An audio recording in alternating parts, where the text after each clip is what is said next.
Hey guys, and welcome to another episode of the Us People Show. I'm your host, Savia Rocks, and today I am abundantly humbled to have Niyi here with me, who is the founder of Novice Kitchen. Niyi, thank you so much for taking your time to come on the Us People Show. How are you? No, no worries. It's my pleasure always. I'm really good, thank you. And yourself? I'm well, thank you. Thank you so much. Even if the day is busy, I'm humbled to be doing what I love, and I'm sure you're exactly the same, which is a beautiful thing. So thank you so much for coming on the show. No worries at all. Thank you for having me. Perfect. So, Nee, my first question for you is could you kindly tell us a bit about yourself, where you grew up, and how that influenced you to be the person who you are today?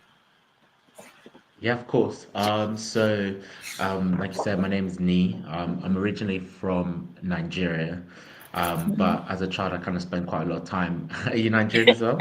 No, no, no. I just have loads of friends and Uh, family who are around, so it's okay. always good to embrace them and bring them together. No, that's good to know. That's good to know. But as I was saying, yeah, so I used to spend quite a lot of time when I was a child, traveling around to different countries with my dad, and then kind of moved to the UK when I was around kind of like 7 years old, Yes. and then went to a boarding school just outside of London. And then in between the holidays, I would spend time either at friends' places or back in Nigeria quite a lot or traveling around with work with my dad because of work. So that's kind of how I got a real appreciation for different cultures and different types of food, and things like that. So I guess that's basically would be the base level of me, I guess. Yeah. No, which is totally okay, which is fine. So I know that you spoke about, your father taking you around, but what was it like? One thing I'd love to know is what was it like in your family when it came to food?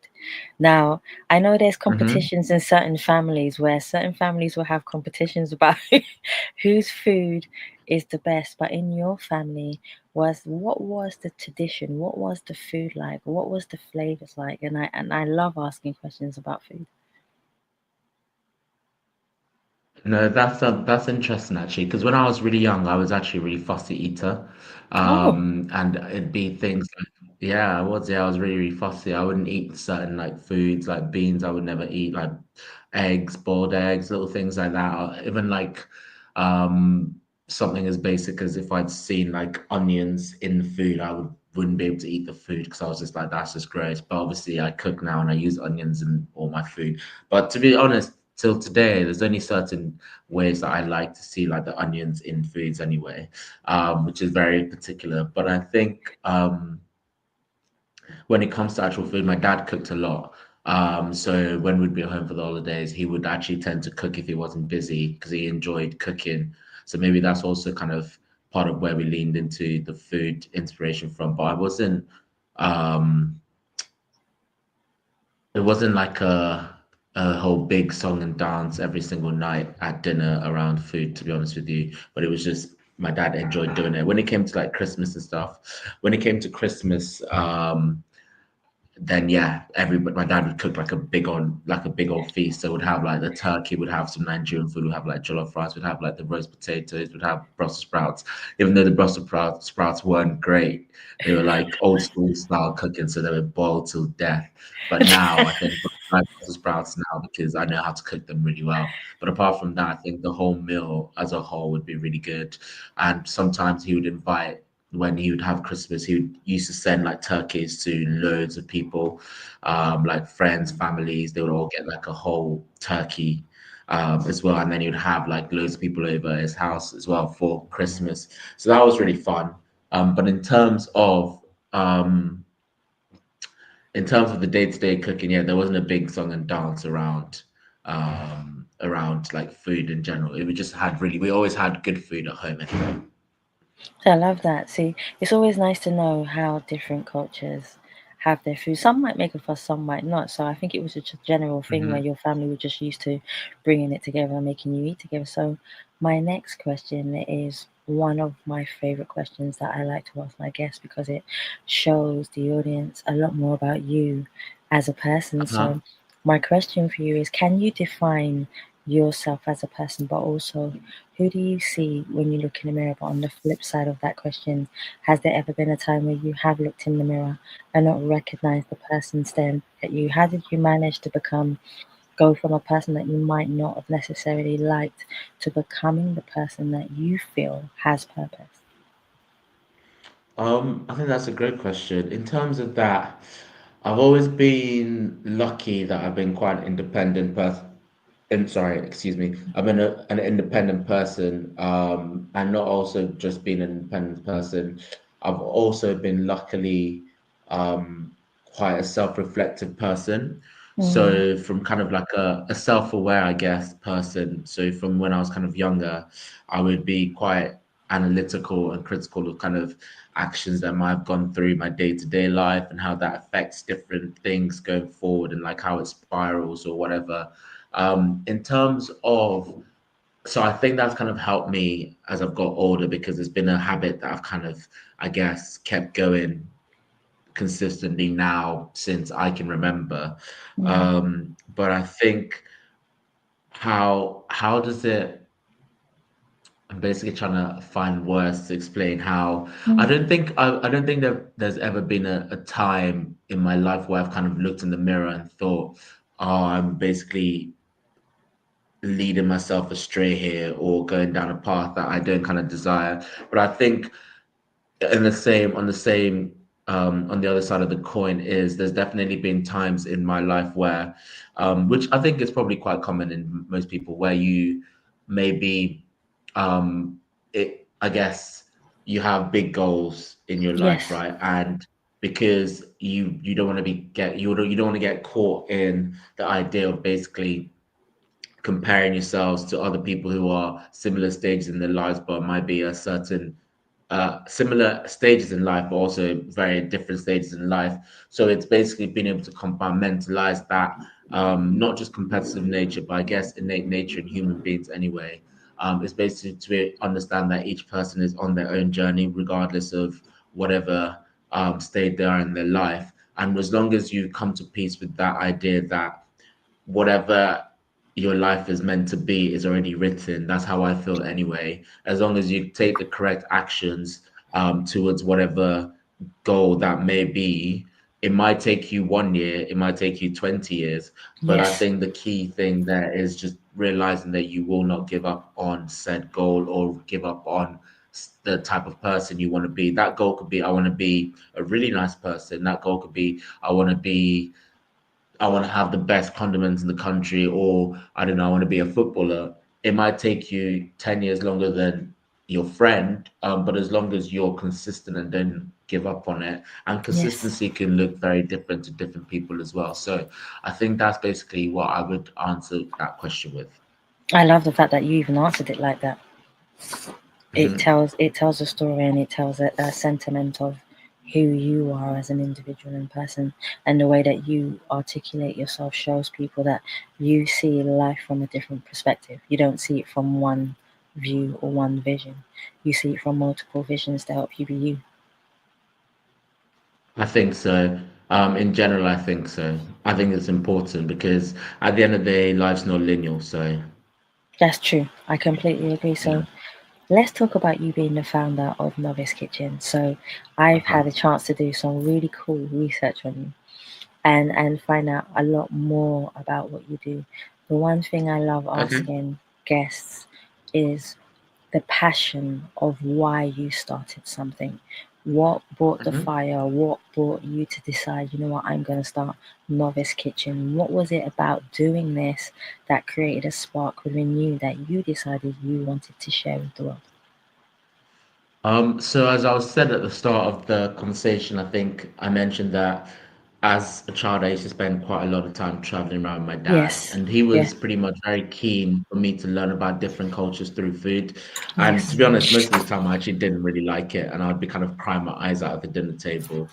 But like I said, it is what gave me the real appreciation for different cultures. I then moved here, to England. I, to be honest, found the food to be super, super bland. And I would Yes. douse my meals with kind of like Tabasco just to match level of spice that my palate was used to.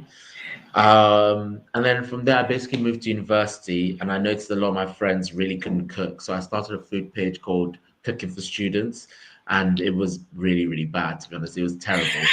But I guess once it came to lockdown, I finally had that opportunity to itch that scratch, which is how I started Novice Kitchen. I basically like literally the week we went to like a green. I think it was they had like amber, green, yellow, whatever. That stage of lockdown. Once Spain got into the green, I went to Spain, and just by chance, I met with the chef, and we were basically talking about it. And I mentioned, "Oh, I really want to come up with the idea for a product for sauces," and he was like, "Why don't you just do it?" And pretty much like within a few weeks, I was at like people's barbecues, taking different samples over for them to try it. And the idea for Novice Kitchen basically came alive from one, the inspiration of traveling around, but also as an opportunity to help people who aren't amazing at cooking have really delicious meals with next to no skills. So I basically look at Novice Kitchen in three ways. I look at it as we have the online presence, so it's through the content.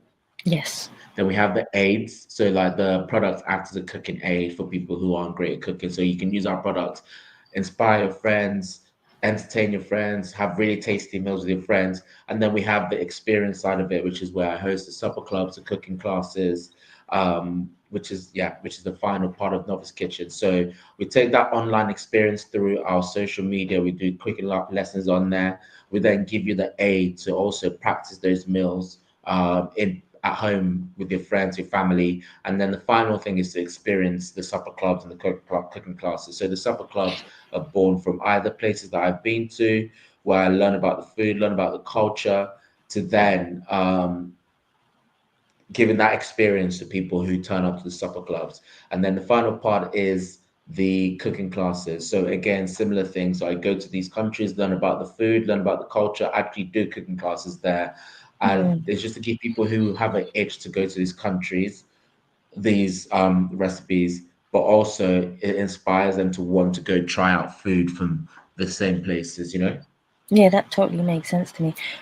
Mm. Adding on to that, one thing I would love to ask you is when you're there's so much competition in food in general. So when it comes to Mhm. having a product, how do you believe that you stand out compared to the rest of the products that are already on the shelves? Yeah, I think that's a great question, especially in the condiment industry. It feels like every single week a new person is brought out a Mm, condiment. But because of Novice Kitchen and the way I sit within the industry, I sit at this weird intersection between um, a content creator yes. and also like a food business owner. So I sit in Mm, between. So people who have food businesses reach out to me to help with their content stuff. And content creators that want to go into the food industry and create products, they reach out to me. Whereas I'm like in this middle space trying to figure love out that. both sections and how to make them collide successfully, which is very, very tricky. So to stand out, I basically focus on giving novices the tools that they need to have amazing meals. So if I can center everything I do around that through the products, through the content, being visible across as many platforms as I can be consistently, which is really difficult, that's basically how I try and focus that energy to stand out.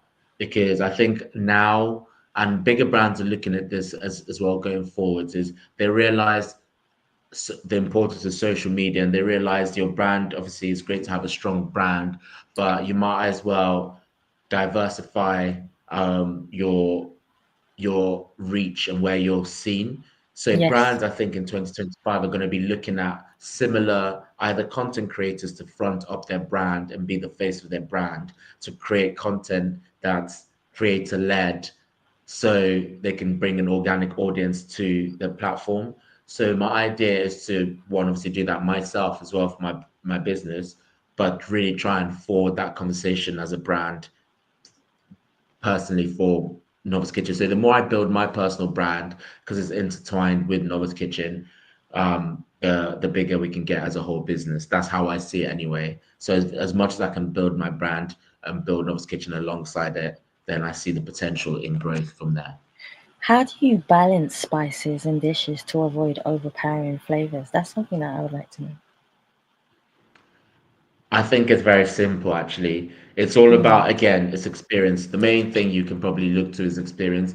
But if I of was to go course. down to the basics level of this, I would say is knowing when and how to season. A lot of people season their food at the end, which is, I guess, kind of, in my opinion, wrong. I think you Yes. should Yeah. season at each level is a little bits of seasoning at a time to build that flavor profile. So if you're making a stew, for example, and you want to use a tomato puree as a base, you start off, you basically let all the oils out, you season with a little bit of salt, whatever you want to season with, you taste it. Then let's say you want to add some water, you add the water in. Obviously, that's going to dilute the flavor. You taste it there again. Mm, You might need an extra pinch of salt. Then you're going to add some chicken in there. You add the chicken in. Then you build that layer. You taste it again.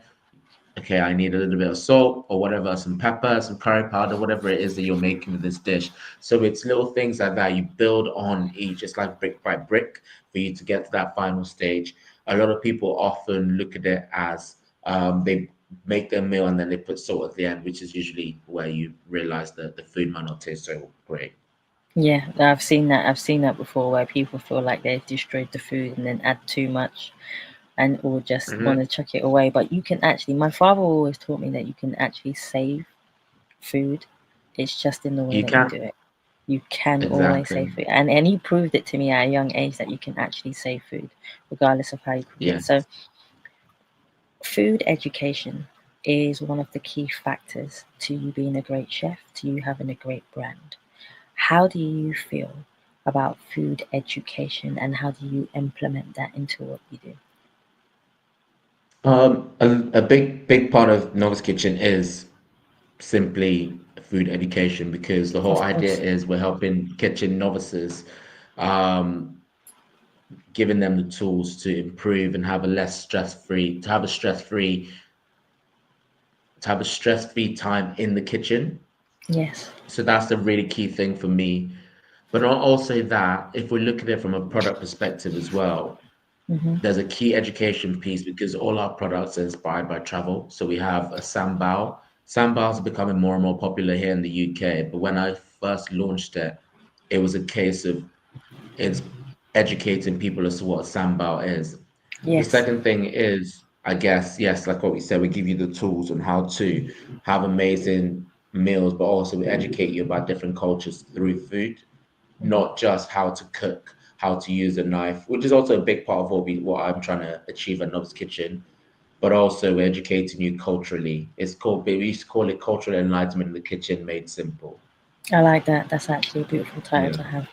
Now, I believe in life that everything starts off with a chance, regardless of who gives us the chance. Who do you believe are some of the people in your life that you believe has helped you to have a chance in life, for you to be the person who That's a you great are question. and also do it? I I think there's a lot of people that have helped me. So many people have helped me. If I was to look from a business perspective, I guess I would focus primarily on that. Mm, I would say people that have made a huge impact on the business. Um, so I would say, first of all, probably the guys at Salt, which is yeah, PSALT. So Sam Akinlui, and Lucy Smith. So when I first ever started Novice Kitchen, I reached out to both of them and they helped me build the brand I to like kind that. of what is retail ready to be a retail ready brand. Then the second one is I'd say Jamila, who works at Oh, wow. Soho House. She gave me the opportunity to host my first supper clubs, cooking classes. There's a lot of people that are linked to that. There's Nat at Soho House. There's a guy called Max at Soho House. There was a girl called Bonner, Francesca. They were all very hands-on in getting me the opportunity to host supper clubs, cooking classes, there to really grow the business. So that's and get the visibility and have that brand link alongside that. Then I Mm, think the other one would be a brand like Ocado taking a chance on listing Novice Kitchen and yes. Selfridges. Yeah, so those two taking a chance and giving us listings and giving credibility to the business as a whole. So those, from a business perspective, I would say have been very pivotal in growing Novice Kitchen and giving credibility to Novice Kitchen and making it seem like a real business, you know? I always believe that music plays a massive part when it comes to cooking. If there was Hmm. one song that you could choose that was your cooking song, what would it be and why? My theme song. Yes, your Wow. theme. Mm, wow. That's very difficult actually. My theme song. It's very hard not to think of a song that you're currently listening to that's either just come out or something. But I think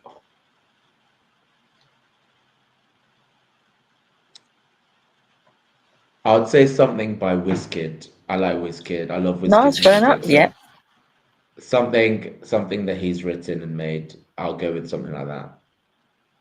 Who have been some of the strongest influences in your life growing up? What from a food perspective or It can be from a food perspective or even just a natural life growing up perspective. I think it's yeah, if we were kind of looking at food as a whole, Hmm. probably because I think here there's a lot of really big cooking shows that are consistently on TV, you know. Yeah, that's true. So maybe something, yeah, I think maybe one of the Master Chefs, maybe the Australian one. Yes. That's a really big one because obviously the popularity of it. I don't think I've ever watched the one in the UK, but I think the Australian one is really good because I guess it's one food that I'm relatively interested in because of there's a lot of Southeast Asian influence in the food as well. So I would say probably that's probably been a big part of it. I think I love when it that. was kind of lockdown time, I spent a lot of time watching that show when I was creating the business. So that would probably, Ah. I would say, have a direct correlation to Novice Kitchen. I think that'll have a subliminal because in the back of your mind, we don't realize how much we want something. So, in the back of our mind, it's constantly always there and it plays influence on us and then what we Exactly. do. No, I completely agree with you. If I Yeah. took everything out of your life, and I mean materialistic, I mean people, I mean your company, everything, what is the one thing that you would fight back for? Uh, I mean, I think, uh, hmm.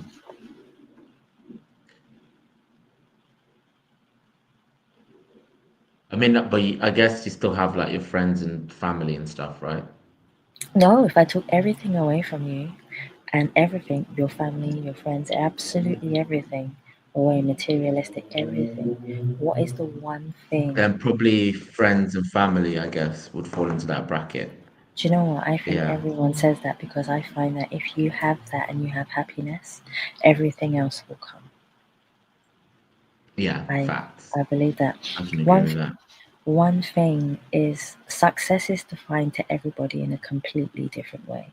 Some people find success is just waking up in the morning, fighting cancer, battling your exams, whatever it might generally be.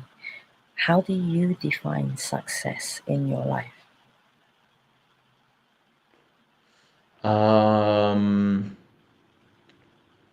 I mean, it's really hard because I guess there's a lot of times where if you are working kind of really hard, but you'd want to, but I think it would go back to what I said at the start of this conversation was I think if you're consistently comparing the different stages of your life, then you're Yeah. never really going to feel content or happy. So I think it's very easy to say from a materialistic point of view Yes. is when, let's say, we have a listing in a certain location, but I've realized actually that's not the case because I know when I've worked really hard to get a listing somewhere and then it's happened, it almost feels like an anticlimax. So I guess that Mm, necessarily, I mean, it's very hard for you to consistently like be like, okay, well done, give yourself a pat on the back because you're just kind of stuck in the middle of what you're doing day to day. So you don't feel as though like when you achieve something that other people might perceive as successful, you don't really necessarily think that because you're just stuck in it day to day. yeah. So I would say, I mean, I guess it falls down to what kind of goals that you want to have. Yeah, no, that makes Um, sense. yeah, I think, yeah, I guess it really does because I've very much quickly come to learn that it's it's not gonna always go exactly how you plan. So it's very much a case of just rolling with the punches and figuring things out as you go along because it's just you can plan for everything, and the more you plan, it's probably gonna go less towards your plan. So you just have to roll with the punches. I think that's why I've kind of learned in life to be a lot more spontaneous with my life and Yeah, just kind of go with the flow and have this really calm mannerism towards pretty much a lot of things in life because I find when you do that, when it comes to you, you all can accept and be ready for what's happening around you. yeah. So definitely, no, I agree with you. I understand you. What is the best advice you have ever received from someone? Um, it's actually I really like this saying, but it's one of those messages that's it's a great message, but the messenger is not the best. But Mm. the message is I think you should treat people how you treat your towel. Because one day the part that wipes your bum might be the part that wipes your face. So always be nice to people because you never know. You might be ahead of them now, but one day they might be ahead of you. So you never know what's going to happen. You know what? I completely agree with you. I think I've heard that terminology in so many different ways, but I think that's one of Yeah. the funniest ones I've ever heard in that way. Yeah, I So, know that I'm not gonna say who the messenger was, but it's yeah, that's the message. no, I get it. No, I completely get it. If you were stuck on a desert island and I left you there for 24 hours and I said you had to prepare a meal, but also have a conversation with a president, an activist, and a musician, which three would you choose to go on the island and why? On a desert island, On a and desert you have to island. cook a meal, You and have I to have to you have cook a to cook a meal. meal. You have to cook a meal and you also have to have just a general conversation with three people you could admire or just find interesting. One president, Okay. one activist and one musician.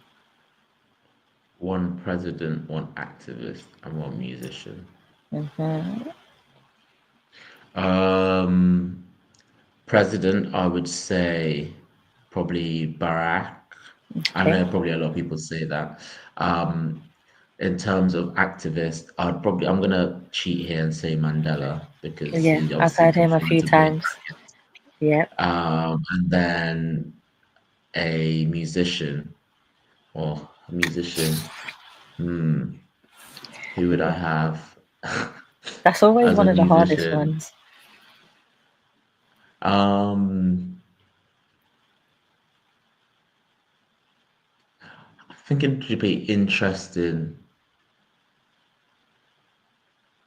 I'm sure you probably get this answer quite a lot as well. Probably Michael Jackson, just to understand really what it was like to probably be one of the most, I mean, probably the most famous person that's ever lived. Um, what that was really like. It'd be It, what, interesting. you know, I've only had him only once before. Only once. Okay. Yeah. Yeah. Well, there you go. Him. Yeah, no, that sounds great. Actually, that would be an interesting evening for you, actually. That, but what would you cook? What would you cook for them? That's the question. What would I cook for them? I think obviously for an island, it'd have to be something with fish. I thought you might say I'd that. probably have, yeah, I'd probably have to go maybe like a sambal fish dish. They do a really good sambal dish in Malaysia, with like skate wings. So I'll probably do something along those lines because That then sounds, everybody can get to try. And I feel like they'll all be relatively good with their spice. So I'll say that. no, that sounds cool to me. So, if I said to you, if you had, well, actually, no, I'll put it like this: the word judgment. We are often judged based upon how we look and who we are as people, which often makes Mhm. us change our decisions, goals, and purposes in life. But if I took out the word judgment from the dictionary and I said to you, there is no word judgment, what would you do in your life differently, knowing that nobody would judge you? Um, I think maybe I'd post more. I'll post more videos that I personally want to post and not worry too much, which I actually I've made a conscious decision to do which is good. now to post kind of more creative, which has allowed me to get a little bit more creative and not necessarily worry too much around the algorithm of how the social platforms work, but actually on a realistic perspective and not from a work perspective, I Mm-hmm. would probably um I mean, I guess I'll still pursuing it more simultaneously with Breach just to keep pursuing the TV chef presenting role at the same time, you know? So I think yeah, that would be trying good to for you. just yeah, for sure. I think just keeping that horizon just as wide as possible, you know, and not limiting it. For anybody who is aspiring to be a founder in a product, what would your advice be? Because I know it can be difficult. I know there is frustration at the best of times. And I know sometimes you want to kick chairs and give up at the best of times. And especially if you don't have the support you need and you keep pushing. But what would your advice be to anyone out there who is looking to have a business? I would say, I mean, it's at the moment it's very glamorized, you know, doing your own business and that kind of stuff. But it's really actually very difficult. I think the main thing is not to kind of lose faith and understand that you've basically made a commitment not to quit on this goal that you set.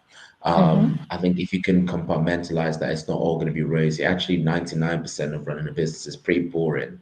You're in front of your computer most of the time. You get a lot of people telling you no. You get let down every day. So it's not actually that exciting. But I think if you can come to terms with understanding that and just appreciating whatever the successes are, then you should be in a good position. And I think it's yeah, once you can from early on compartmentalize how difficult things can get, how Mm-hmm. stressful it can get, then I think then and you're passionate about something, then go for it. But don't just go for it because of you see stuff on social media because it's 99% of the time not necessarily accurate. It's That's true. more a sense of yeah, it's more a sense of once you have a passion for it, like a passion to the extent that when you're not making any money, that you still keep going and eventually like tides turn and things change. So it is really because if you're not passionate about it and if you're not focused and if you don't want to do it, then as soon as things get really, really hard, then you it's going to be a disaster for you, just Yeah. plainly.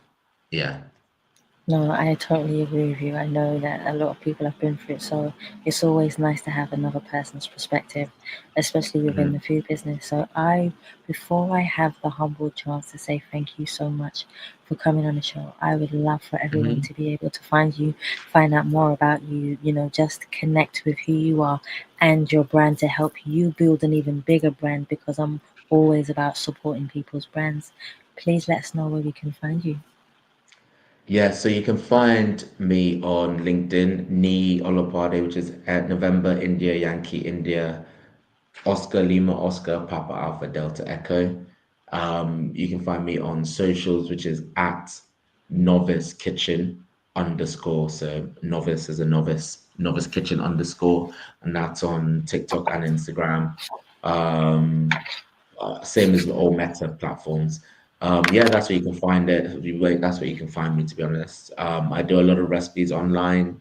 Or the website, thenovicekitchen.com. There's a lot of information. There's a lot of recipes there. There's a lot of things there. So, yeah, Yeah, that sounds that's good where you to can me. find me. Thank you so much for coming on the Yes People No show, for taking worries. your time to just embrace your story, tell us who you are, but more than anything, be truthful about having a brand and just being yourself. Yeah, thank you for having me on. I appreciate it.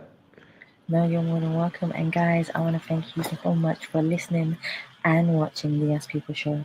And please remember you can subscribe on YouTube or any other channel that you prefer listening and watching. You can also listen to us every Wednesday where we repeat the Us People podcast show, so you can have a listen on Heart Songs Live at 9 p.m. UK time. You can also listen to a pre-recorded new guest who comes on the show every Tuesday for you to be able to listen to. And this is where I say, guys, thank you so much for listening. Stay happy, stay positive, and as always, please continue to be kind to one another. Take care. Thank you. Peace of mind, peace of mind, peace of mind. People say that having a peace of mind is trying to find a consistency of calmness within ourselves, to crave for a clarity that drives us through our emotional journey of life, to never let a person's judgment manifest into a fear inside of us.